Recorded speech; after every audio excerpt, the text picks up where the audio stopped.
இயேசு கிறிஸ்துவுக்குள் பிரியமான சகோதர சகோதரிகளே, இறை ஆட்சியா அல்லது இருளின் ஆட்சியா?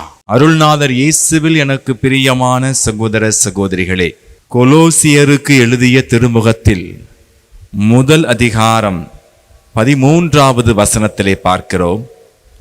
தந்தையாகிய கடவுள் இருளின் அதிகாரத்திலிருந்து நம்மை விடுவித்து தம் அன்பார்ந்த மகனின் ஆட்சிக்கு உட்படுத்தினார். ஆம் அன்பு நெஞ்சங்களே, இருளின் ஆட்சியை முறியடித்து இறை ஆட்சியை இம்மண்ணில் விதைத்த இயேசுநாதர் இயேசு கிறிஸ்துவை, அருள்நாதர் இயேசு கிறிஸ்துவை உலக இரட்சகராக, விண்ணக மன்னக அரசராக சிறப்பிக்கும் நாள்தான் இன்றைய ஞாயிறு திருவிழா, கிறிஸ்து அரசர் பெருவிழா.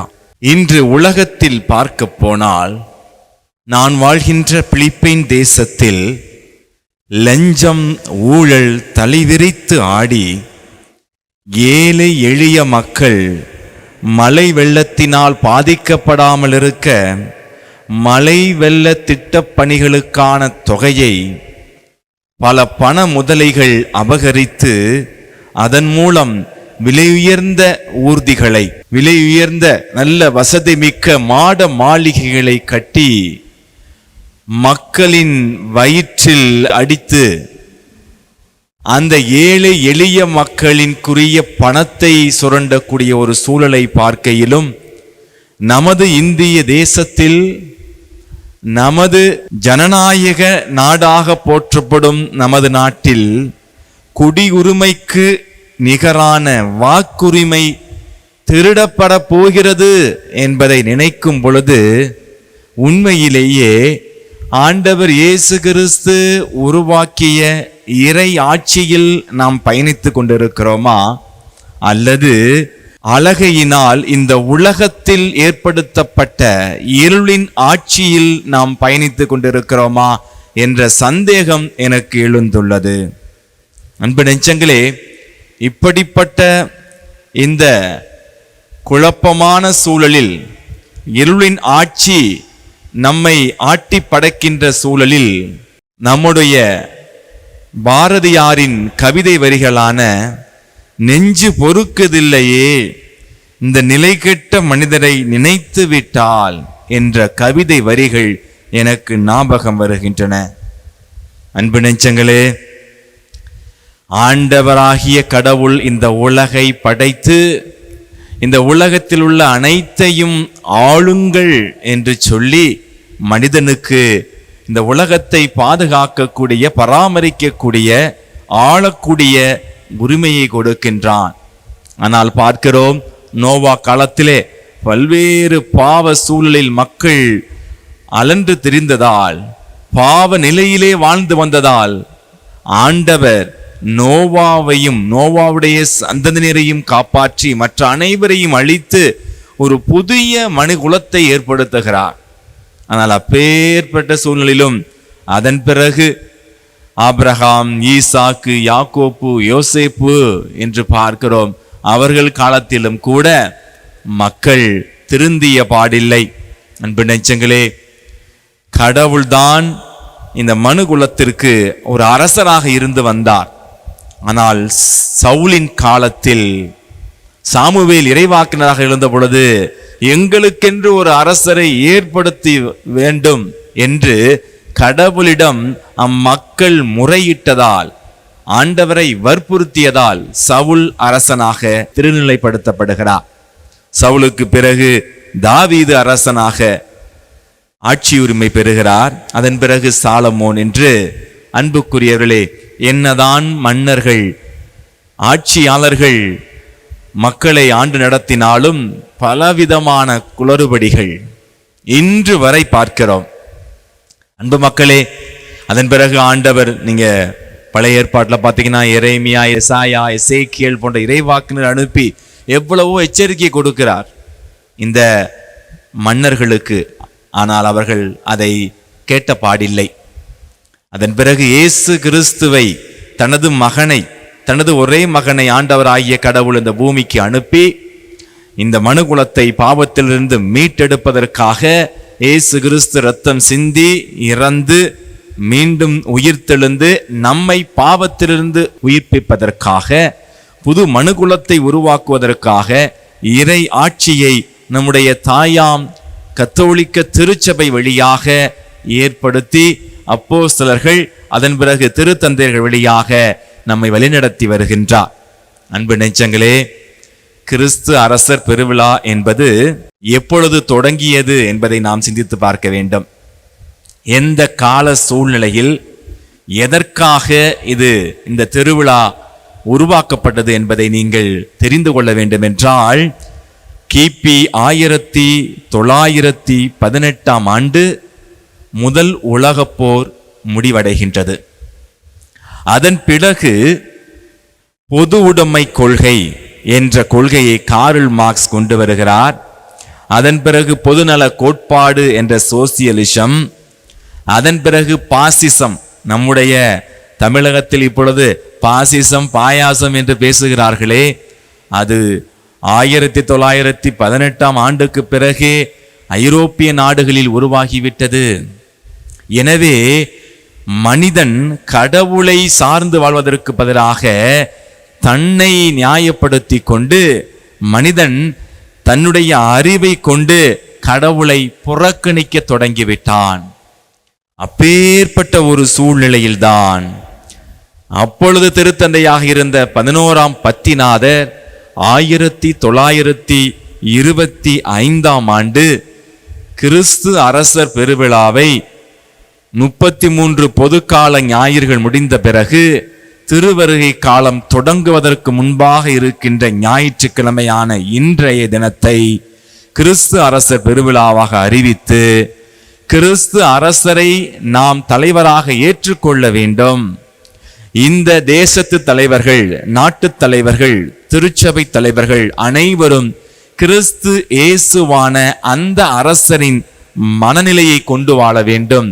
அந்த அரசரின் வழியில், அந்த அரசருடைய கற்பனையின்படி நடக்க வேண்டும் என்று சொல்லி திருத்தந்தை 11ஆம் பத்திநாதர் இந்த திருவிழாவை கத்தோலிக்க திருவழிபாட்டு ஆண்டில் புகுத்தி அதை அறிமுகப்படுத்தினார். இன்று வரை அன்புக்குரியவர்களே, பார்க்க போனால் 1925, இன்றைய தினம் நாம் 2025 வரை இதை கோலாகலமாக கொண்டாடி கொண்டு வருகிறோம்.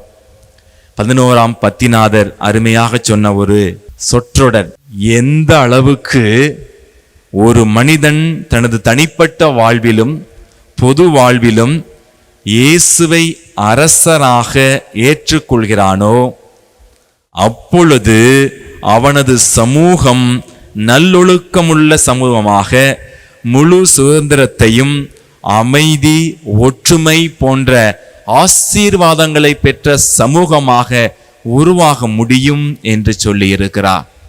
ஆம் அன்புக்குரியவர்களே, கிறிஸ்து இயேசுவின் மனநிலையை நாம் கொண்டிருக்கின்றோமா? அல்லது உலக போக்கு நம்மிடத்தில் அதிகம் வளர்ந்து விட்டதா?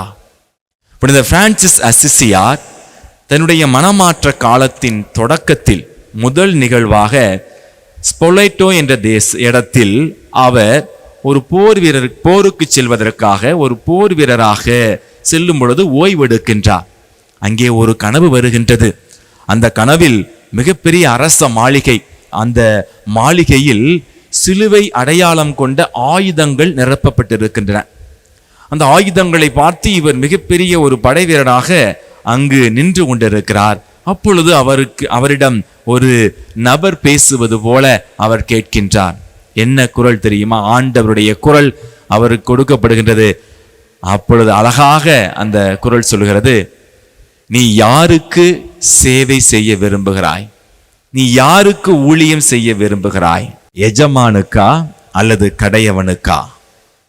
உன் தலைவனுக்கா அல்லது உனது வேலையாளுக்கா என்று சொல்லும் பொழுது அண்ணல் அசிசியாருக்கு தெல்ல தெளிவாக புரிந்தது. எஜமான் என்பது இயேசு கிறிஸ்து, கடவுளை குறிக்கிறது. இந்த ஊழியன் என்பது உலக பற்றை குறிக்கிறது, உலக போக்கை குறிக்கிறது என்பதை உணர்ந்து அவர் உடனே சொல்கிறார், நான் எஜமானுக்கே ஊழியம் செய்ய விரும்புகிறேன் என்று சொல்லி தன்னுடைய வாழ்க்கையை மாற்றுகின்றார். அதன் பிறகு நீ திரும்பி அசிசிக்கு செல் என்று சொல்லி அதன் பிறகு உலக போக்கில் வாழ்ந்த அஸ்னல் அசிசியார் கடவுளுடைய குரலுக்கு இணங்கி கடவுளுடைய பிள்ளையாக வாழ்ந்து மனமாற்றம் பெறுகின்றார். அன்பு நெஞ்சங்களே, நீங்கள் பார்க்க போனால் நம்முடைய ரோமையருக்கு எழுதிய திருமுகத்தில் 12வது அதிகாரம் 2வது வசனத்திலே பவுலடியார் அழகாக சொல்லுகிறார், இந்த உலகத்தின் போக்கின்படி ஒழுகாதீர்கள், மாறாக உங்கள் உள்ளம் புதுப்பிக்க பெற்று மாற்றம் அடைவதாக, அப்பொழுது கடவுளின் திருவுளம் எது என தேர்ந்து தெளிவீர்கள். ஆம், இந்த உலக போக்கின்படி நாம் வாழ்ந்து இயேசு ஆண்டவருடைய கட்டளைகளை மீறி வாழ்ந்தோமே என்றால் நாம் நிச்சயமாக இருளின் ஆட்சியை ஏற்படுத்துகிற அலகைக்கு நாம் உடன் தோழர்களாக மாறிவிடுவோம். அலகையின் இருளின் ஆட்சிக்கு நாம் தள்ளப்பட்டு விடுவோம்.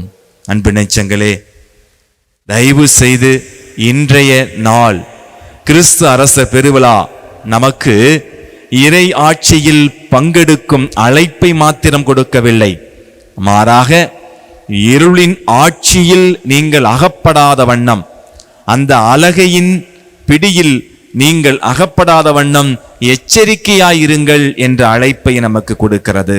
இயேசுவில் பிரியமான சகோதர சகோதரிகளே, இந்த உலகத்தில் இருக்கிற ஒவ்வொரு மனிதனும் இயேசு கிறிஸ்து என்ற அரசனால் ஆட்கொள்ளப்படும் பொழுது, இயேசு கிறிஸ்துவால் ஆட்கொள்ளப்படும் பொழுதுதான் இயேசு கிறிஸ்துவின் மனநிலையை கொண்டு வாழ முடியும்.